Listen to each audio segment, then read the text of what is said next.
விவாதம் என்பது மார்க்கத்தினுடைய உண்மையை தேடுவதில் ஒருவருக்கு ஒருவர் செய்யக்கூடிய உதவிதான்.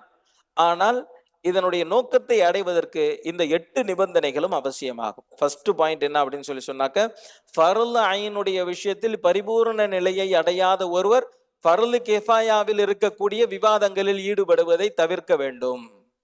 தனிமனித கடமையில் குறைபாடு இருக்கும் நிலையில் சமூக கடமைகளில் ஈடுபடுவது தவறே அப்படின்னு சொல்றாங்க. என்னங்க ஃபர்ல் ஐன்லயே இவ்வளவு பெரிய ஓட்டம் இருக்கும்போது ஏங்க ஃபர்ல் கிஃபாயால ஈடுபடுறீங்க அப்படின்னு சொல்லி கேட்கும்போது, இல்ல ஃபர்ல் கிஃபாயாவும் முக்கியம் தான் அப்படின்னு சொல்லக்கூடியவங்க எப்படி விவாதம் செய்வதை போன்று அப்படின்னு சொன்னா, தொழுகையே சரியா தொழுகாம ஆடை தைப்புல ஈடுபடக்கூடிய ஒருத்தன்ட்ட நீங்க தொழுகையை தொழுங்க, அதுக்கப்புறம் ஆடையை தைச்சிக்கலாம் அப்படின்னு சொல்லப்பட்டா, அவரு தொழுகிறதுக்கு ஆடை ரொம்ப முக்கியம், அதனால நான் ஆடையை தைச்சிட்டு அதுக்கப்புறம் தொழுகிறேன் அப்படின்னு சொல்லி விவாதம் செய்வது என்பது எப்படி ஒரு மடமைத்தனமானதோ அது போன்று ஃபர்ல் ஐனில் குறை செய்யக்கூடிய ஒருவர் ஃபர்ல் கிஃபாயாவில் ஈடுபடுவது என்பது தொழுகையை விட ஆடை தைப்பு தான் அவசியம் என்று சொல்லி விவாதம் செய்பவரை போன்று அப்படின்னு சொல்லி இமாம் அவங்க சொல்றான். விவாதத்தில் ஈடுபடக்கூடியவருக்கு இருக்க வேண்டிய முதலாவது நிபந்தனை என்ன அப்படின்னு சொன்னா, ஃபர்ல் ஐன் என்று சொல்லப்படக்கூடிய விஷயத்தில் பரிபூர்ண நிலையை எட்டியவராக இருக்க வேண்டும்.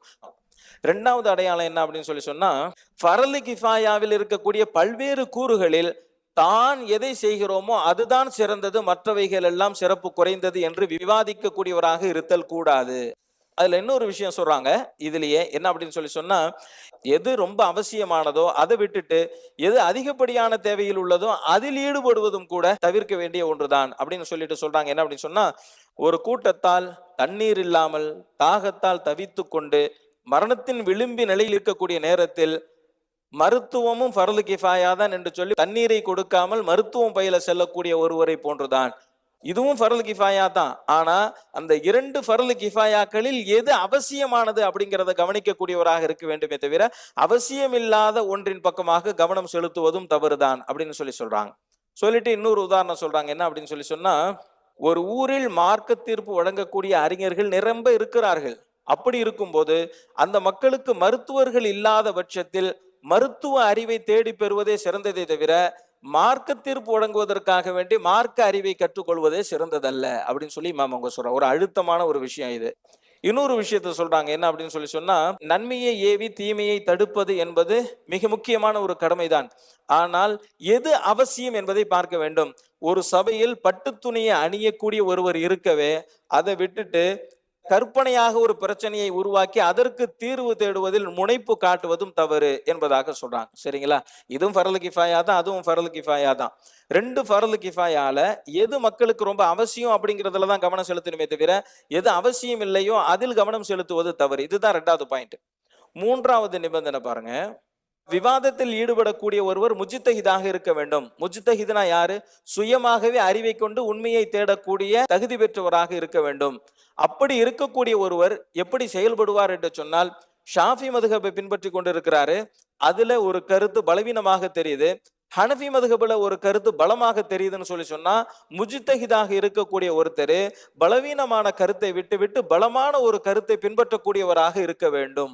அப்படித்தான் சகாபாக்களும் நடந்திருக்கிறார்கள், அப்படித்தான் இமாம்களும் நடந்து கொண்டிருக்கிறார்கள். அப்படிப்பட்ட தகுதியை தரக்கூடியது இஜ்திஹாத் என்கின்ற அறிவு. சரியா? இது முதலாவது விஷயம். 2வது விஷயம் என்ன அப்படின்னு சொன்னா, யாருக்கு அந்த இஜ்திஹாத் என்கின்ற அறிவு இல்லையோ, யாரால் சுயமாக ஆய்வு செய்யக்கூடிய அறிவு இல்லையோ, அவர் எந்த மதுஹபை பின்பற்றுகிறோமோ அதே மதுஹபில் இருக்கக்கூடிய குறைபாடுகளையோ பலவீனத்தையோ கண்டாலும் கூட அதே மதுஹபில் நிலைத்திருப்பது அவருக்கு அவசியமாகும்.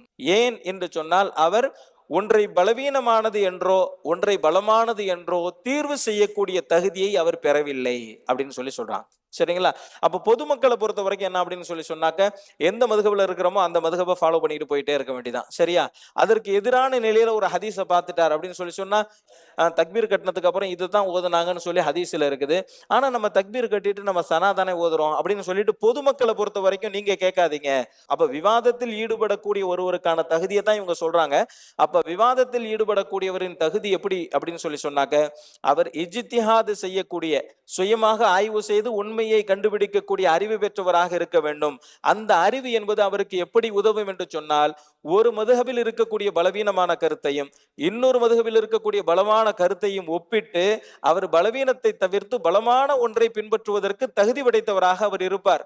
ஆனால் இஜ்திஹாதினுடைய அறிவு இல்லாத ஒருவர், சுயமாகவே ஆய்வு செய்து உண்மையை கண்டுபிடிக்க முடியாத ஒருவர் எந்த மதுஹபை பின்பற்றுகிறாரோ அதே மதுஹபில் நிலைத்திருக்க வேண்டுமே தவிர அவர் இன்னொன்றை ஒப்பிட்டு முடிவெடுக்கக்கூடிய தகுதியை பெற்றவராக ஆக மாட்டார் என்பதாக இமாம் அவங்க சொல்றாங்க. இது மூன்றாவது விஷயம்.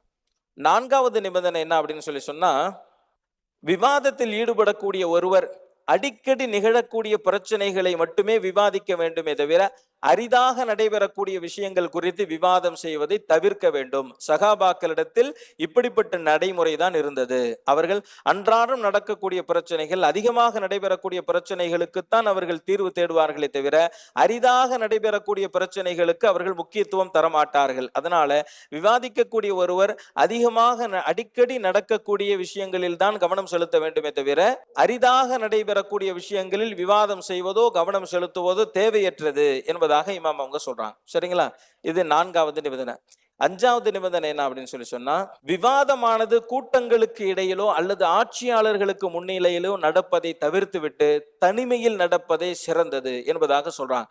அதற்கு என்ன காரணம் அப்படின்னு சொன்னா, தனிமையில் விவாதம் செய்வதுதான் உண்மையை உணர்வதற்கு மிகவும் உகந்த சூழ்நிலையை உருவாக்குமே தவிர கூட்டங்களுக்கு முன்னால் விவாதித்தால் முகஸ்துதியின் காரணத்தினால், பெருமையின் காரணத்தினால், பிறரை வெல்ல வேண்டும் என்கின்ற வேகத்தின் காரணத்தினால் இவர்கள் உண்மையை மறைக்கக்கூடியவர்களாகவும் பொய்யான விவாதங்களை முன்னிலைப்படுத்தக்கூடிய ஒரு சூழ்நிலையும் ஏற்பட்டுவிடும்.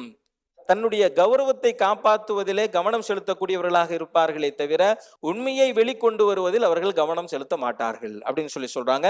இதுவுமே ரொம்ப பொருத்தமான ஒரு செய்தி தான். ஆறாவது விஷயம் என்ன அப்படின்னு சொன்னாக்க, விவாதிக்கக்கூடிய ஒருவர் உண்மையை தேடும் விஷயத்தில் காணாமல் போன ஒரு பொருளை தேடக்கூடிய ஒருவனாகவே ஈடுபட வேண்டும். சத்தியத்தை எப்படியாச்சும் அடையணும் அப்படிங்கிற வேகம் தான் இருக்கணும். சத்தியம் என்பது தன்னுடைய நாவில் வெளிப்பட்டாலும் சரி, தன்னுடைய எதிர்த்தரப்பினரின் நாவிலிருந்து சத்தியம் வெளிப்பட்டாலும் சரி, அதை அப்படியே ஏற்றுக்கொள்வதோடு எதிர்த்தரப்பினருக்கு நன்றி சொல்லக்கூடியவராக இருக்க வேண்டும் அப்படின்னு சொல்றாங்க. எதிர்த்தரப்பினரின் வாதத்தை ஏற்றுக்கொள்வது அப்படிங்கிறது இல்லாம போயிடுச்சு. ஆனா இமாம் அவங்க சொல்றாங்க, நம்முடைய சலஃபு சாலிஹீன்களிடத்தில் இந்த பண்பு நிறைவாக இருப்பதை காண முடிகிறது அப்படின்னு சொல்லிட்டு சில உதாரணங்களை சொல்றாங்க. ஒரு சந்தர்ப்பத்தில் ஹஜரத் உமர் ரலியல்லாஹு தஆலா அன்ஹு அவர்கள் தன்னுடைய கருத்தை சொன்னபோது ஒரு பெண்மணி எழுந்து இது தவறு என்பதாக சொன்னார்கள். அதை ஏற்றுக்கொண்ட ஹஜரத் உமர் ரலியல்லாஹு தஆலா அன்ஹு அவர்கள் அந்த பெண்மணி சொல்வதே சரியானது, உமர் தவறிழைத்து விட்டார் என்பதாக பகிரங்கமாக சொன்னார்கள். இரண்டாவது உதாரணம், ஹசரத் அலி ரலியல்லாஹு தஆலா அன்ஹு அவங்கள்ட்ட ஒருத்தர் ஒரு கேள்வி கேட்டாரு. அப்ப ஹசரத் அலி ரலியல்லாஹு தஆலா அன்ஹு அவங்க ஒரு கருத்தை சொன்னாங்க. அப்ப அவர், அமீருல் முஃமினீன் அவர்களே, நீங்கள் சொல்வது தவறு என்பதாக சொன்னார். அப்போது ஹசரத் அலி ரலியல்லாஹு தஆலா அன்ஹு அவர்கள், நீ சொல்றதாப்பா சரி, நான் தப்பு செஞ்சிட்டேன் அப்படின்னு சொல்லிட்டு வ ஃபௌக குல்லி தி இல்மின் அலீம், ஒவ்வொரு அறிஞருக்கு மேல் ஒரு அறிஞர் இருக்கிறான் என்பதாக ஹசரத் அலி ரலியல்லாஹு தஆலா அன்ஹு அவர்கள் சொன்னார்கள். மூன்றாவது ஒரு செய்தி சொல்றாங்க. என்ன அப்படின்னு சொன்னா, ஹசரத் அபு மூசா அல் அஷாரி ரலியல்லாஹு தஆலா அன்ஹு அவங்களுடைய கருத்தை ஹசரத் இப்னு மஸ்ஊத் ரலியல்லாஹு தஆலா அன்ஹு அவர்கள் திருத்தினார்கள். அப்போது ஹசரத் அபு மூசா அல் அஷாரி ரலியல்லாஹு தஆலா அன்ஹு அவர்கள் சொன்னார்கள், இந்த அறிஞர் உங்களிடம் இருக்கும் வரை என்னிடம் எந்த விஷயத்தையும் கேட்காதீர்கள், அவரே மிகவும் சிறந்தவர் என்பதாக ஹசரத் அபு மூசா அல் அஷாரி ரலியல்லாஹு தஆலா அன்ஹு அவங்க சொல்றாங்க. சரிங்களா? இதை சொல்லிட்டு என்ன சொல்ல வராங்க அப்படின்னு சொன்னாக்க, எதிர்த்தரப்பினரின் நாவிலிருந்து உண்மை வெளிப்பட்டாலும் மனப்பூர்வமாக ஏற்று சத்தியத்தை காணாமல் போன ஒரு பொருளை தேடக்கூடிய ஒருவரை போன்று தேட வேண்டும்.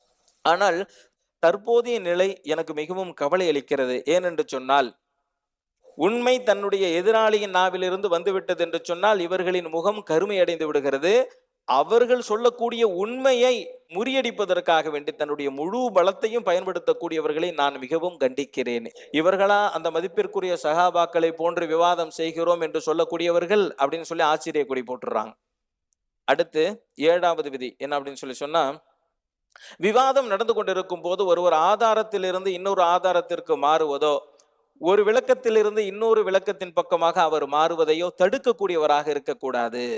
ஏன்னு சொன்னா, ஒரு கருத்திலிருந்து இன்னொரு கருத்திற்கு மாறுவதோ, ஒரு ஆதாரத்திலிருந்து இன்னொரு ஆதாரத்தின் பக்கமாக மாறுவதோ அவருக்கு கிடைத்திருக்கக்கூடிய தெளிவினுடைய வெளிப்பாடு தானே தவிர, நான் ஏற்றுக்கொள்ள முடியாது, நீங்க ஏற்கனவே இப்படித்தானே சொன்னீங்க அப்படின்னு சொல்லி நீங்க சொல்லக்கூடாது. கடந்த கால கருத்தை மாற்றுகிறார் என்று சொன்னால் அதை குறை கூறக்கூடாது அப்படின்னு சொல்றாங்க. கடந்த கால ஆதாரத்தை விட்டுவிட்டு புதிய ஆதாரத்தின் பக்கமாக ஒருவர் மாறுகிறார் என்று சொன்னால் அதை குறை கூறக்கூடியவராக இருக்கக்கூடாது. ஏனென்று சொன்னால் அது அவருக்கு கிடைத்த தெளிவினுடைய ஒரு வெளிப்பாடு தானே தவிர இது தவறல்ல. தன்னுடைய கருத்து தவறு என்பதை உணர்ந்து விட்டால் அதை வெளிப்படுத்தி விடுவதே நேர்மையான ஒரு நிலையாகும். ஆனால் தன்னுடைய கருத்து தவறு என்பது தெரிந்ததற்கு பிறகும் பிடிவாத நிலையில் இருப்பது மிகப்பெரிய வழிகேடாகும். தன்னுடைய கருத்தில் ஏதாவது தவறு இருப்பதை பிறர் சுட்டிக்காட்டினால் உடனே தன்னை சரி செய்யக்கூடிய பழக்கம் என்பது சகாபாக்களிடத்தில் இருப்பதை நாம் நிறைய உதாரணங்களின் மூலமாக சொல்ல முடியும் அப்படின்னு சொல்றாங்க. அடுத்து 8வது ஒழுங்குமுறை. ஒருவர் யாரிடம் விவாதிக்கிறாரோ அவரிடமிருந்து பயன் பெற வேண்டும் என்கின்ற எண்ணம் இருக்க வேண்டுமே தவிர அவரை தோற்கடிக்க வேண்டும் என்கின்ற எண்ணம் இருத்தல் கூடாது. தோற்கடிக்க வேண்டும் என்கின்ற எண்ணம் இருப்பதன் காரணமாகவே தன்னை விட அறிவில் குறைந்த அறிஞர்களிடம் விவாதிப்பதற்கு முன்னுரிமை தருகிறார்களே தவிர தன்னை விட அறிவில் அதிகம் கொண்டிருக்கக்கூடியவர்களோடு விவாதிப்பதை இதன் காரணமாகவே இவர்கள் தவிர்க்கிறார்கள் என்பதாக சொல்றாங்க. சரிங்களா?